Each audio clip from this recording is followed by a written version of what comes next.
এলাকার মা এবং বোনদের উপর ওই নতুন জালেম বিএনপি হাত দেয় কি করে? আপনাদের রক্ত টকবক করে ফুটে ওঠে না? সারা দেশের মা এবং বোনদের উপরে তারা হামলে পড়েছে, তারা নির্বাচনী প্রচারণা করতে বাধা দিচ্ছে। আমরা কি নিশ্চুপ দেখে যাব?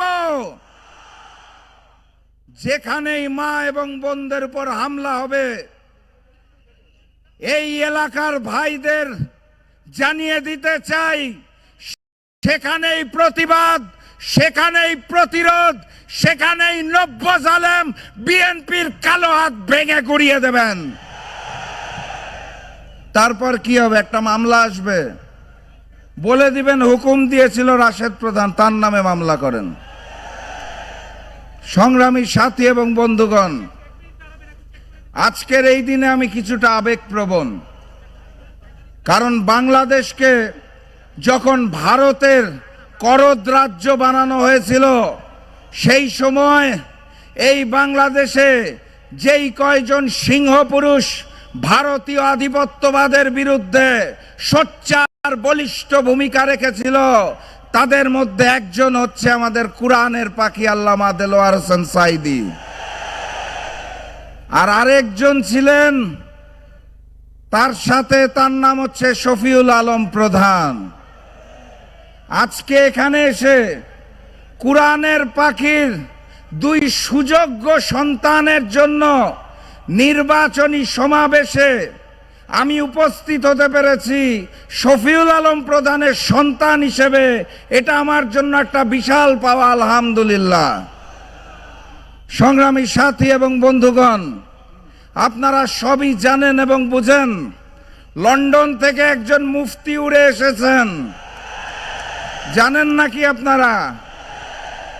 আই হ্যাভ আ প্ল্যান বলে কি প্ল্যান আর ব্যাখ্যা করতে পারেন না। তারপরে আমরা দেখি আমাদের মা এবং বোনদের ইজ্জতের উপর তারা হাত দিতে চায়।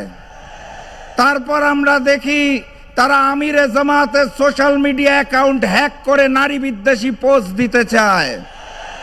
তারপর আমরা দেখি নিশ্চিত পরাজয় বুঝতে পেরে 12 তারিখের ব্যালট বক্স ছিনতাইয়ের পরিকল্পনা তারা করছে। এইটার নামই হচ্ছে লন্ডনের মুফতির আই হ্যাভ আ প্ল্যান। আমরা কি 12 তারিখ ওই ব্যালট বক্স ছিনতাই হতে দেব? তাহলে ছাত্র এবং যুব ভাইদের বলে যেতে চাই, 11 তারিখ রাত থেকে ভোট কেন্দ্র পাহারা দিতে হবে।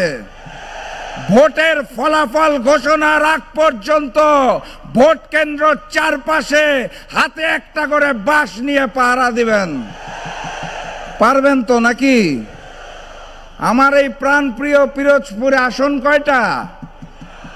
2টার মধ্যে দাঁড়িপাল্লা আর একটার মধ্যে পিরোজপুরের এই 3টি আসন, তিনোটাতেই জয়যুক্ত হয়ে আগামী দিনের প্রধানমন্ত্রী ডাক্তার শফিকুর রহমানকে উপহার দিতে হবে।